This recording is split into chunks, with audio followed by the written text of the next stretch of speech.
Hey everyone, it's Monica. In today's video, I'm going to give you some tips and tricks for implementing a literature-based education with young children.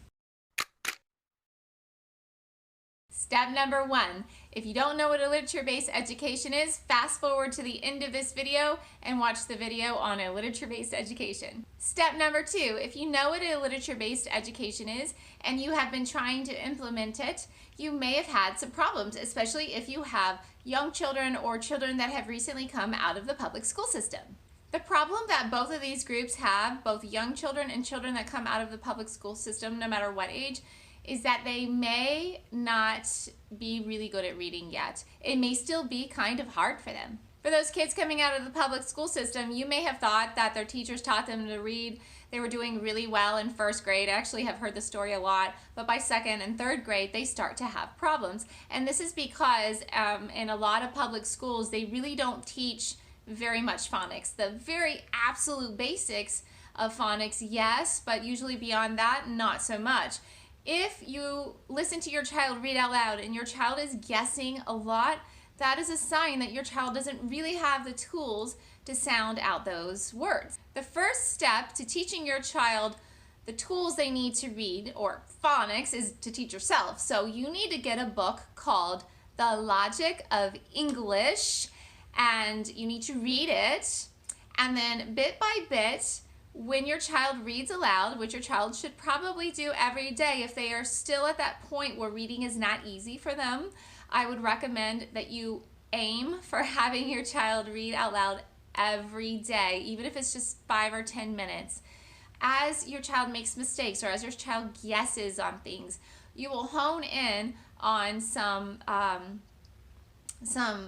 things that your child doesn't know, some phonics, right? So you can either teach your child in the moment and teach your child to sound those words out, or you could just make a little note and make a separate lesson, whatever you think is going to work best for you and for your child and your personality. And obviously for younger children, it's the same idea. One little note that I want to give you is that don't expect your child to have all the phonics that they need to know memorized right away. Just work on it bit by bit. Think of yourself as a coach, like a soccer coach, but you're a reading coach. Just identify a few things your child needs to work on. You know, if you took your child to soccer practice or basketball practice and your coach expected your kids to be all-stars within 3 months, your kids would be pretty stressed out, right? Well, it's not really very different for reading. You need to just work on a couple things or maybe a few things a day and then just relax. If you look in the description below, you will see a PDF with all the instructions that you need to get started on a literature-based education and 4 different planner options. When you look in that document, there is going to be a section with time goals. So you're going to pick a 5-hour week, 10, 15, 20, or 25-hour week. Based on that week, it will have suggestions, which I encourage you to alter to fit your needs, but it will have suggestions on how long to spend reading. It's not actually that much time a day. So if we're talking younger children, let's talk about them first, they're probably going to be doing 2 hours of schoolwork a day. What I always suggest is that you encourage, borderline insist that your kids pick something. So if they have to do a certain amount of history reading, you say, here are your history book options. What would you like to read? I don't know. Well, pick something and just keep on until they pick. That's what I would try to do. If you don't want to do that, you can just pick for them. So what I would do is I would start reading and I would take turns reading. They would obviously read a lot less than you. You are going to gently, just like a coach would, push them to do a little more and a little more. Once they get to that point where you can tell they're just tired, then you read the rest. And the goal is going to be to get them to read more and more, and eventually as they get older or just they develop more stamina, then they will just be reading to themselves. Same idea goes with older kids. So you're going to do the same thing. So if you would ideally like to do a 20-hour week, maybe in the beginning you're going to do a 10 or 15-hour week just to help them build their stamina. Or you could do a 20-hour week, but maybe you would cut down on the reading section, or maybe you would use audiobooks to help. But it's going to be the same process as with little kids. They have to build their stamina. And if they don't have stamina, it's probably because they're not really strong readers. If they were really strong readers, they would probably already have the stamina. So you need to just get them there. Wherever they're at, just get them there. So same process, you're going to read aloud to them, they're going to read aloud, you're going to alternate. When they start to get really tired, then you're going to take over and finish the reading. That's their reading for the day. For most of us, we can do this. Even if you have a lot of kids, you have 5 kids, you could probably split them up into groups, and like the younger kids in a group and the older kids in a group, and work like that if necessary. Usually though, you don't need to handhold every single child in your family. So I'm giving you some tips and tricks to help either really young children or older children who maybe just came out of the public school system, or maybe you were doing a very school at home approach and they were doing all this busy work, but they didn't really strengthen their reading skills like you would like. So the idea is to get them slowly, bit by bit, to the point where they can do all of this reading on their own. Before we're done, let's just briefly talk about spelling, grammar, and math. So I get a lot of questions from people asking me about spelling, and they will say how their first or second grader is still pretty bad at spelling. Well, I've talked in other videos about having appropriate expectations, and I think it is appropriate for a first or a second grader to be bad at spelling. I think if you have a first or a second grader who's great at spelling, that is so fantastic. But I don't know that you should expect a first or second grader to be great at spelling. As your children write things, you will notice things are misspelled.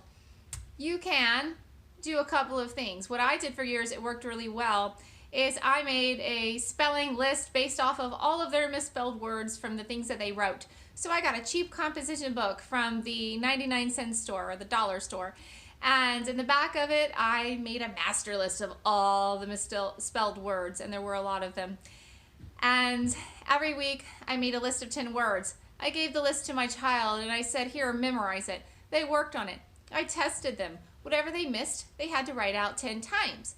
Those words that they had to write out 10 times went on the top of the next list. We usually tried to do this twice a week, sometimes just once a week. Another variation on the theme is that you can get the words that your child has misspelled, but maybe one of those words is part of a word family that you recognize. So you put several similar words. So maybe you have one word that your child misspelled and you add 4 more words from the same word family. That's 5 words. Now you only need to add 5 more words that your child misspelled. So they can start to notice those patterns. Similar idea with grammar. There's really not much to learn. At the end of the day, your kids need to know the parts of speech. I think there's 9. They need to know the basic structure of a sentence, a subject, and a predicate. I mean, in my opinion, there's a handful of punctuation. I would include a colon, a semicolon, ellipses in there, and definitely quotation marks and apostrophes and when they use it. The difference between your, and to, and things like that. But at the end of the day, it's not that much information. You don't really need to study it for 13 years. So what we do in our family is we study grammar, but I take it all with a grain of salt because I know there's really not much to learn. But I kind of like to dabble in it. And when they're 15 or 16, you can have them do some sentence diagramming. You could do a little crash course of anything that they don't know, and you'll be done. In the meantime, I would include some copy work in their regimen. You can literally take anything from any book that they're reading or that they enjoy, or maybe from a book they don't enjoy, and you don't want to ruin the book with copy work, and maybe take a paragraph and have them write that same paragraph 3 times before they move on. They could just write it once, but repetition is actually really good because they will memorize the spelling of most of the words in there. They will basically memorize the form, right? So wherever those quotation marks were and the commas were, and part of your job as a parent implementing this literature-based education. So in the beginning of the day, you're gonna do the reading. Especially if it's a young kid, you're gonna do the reading with them. Then you will check their previous day's writing and their copy work, and you will check their math. For math, I would just get something like Right Start Math or Life of Fred, or even Teaching Textbooks, which is an online program. And again, take it all with a grain of salt. How much math do you need to thrive in life? And that might seem like low expectations, especially if you're coming from this with a public school perspective and get them ready for college perspective.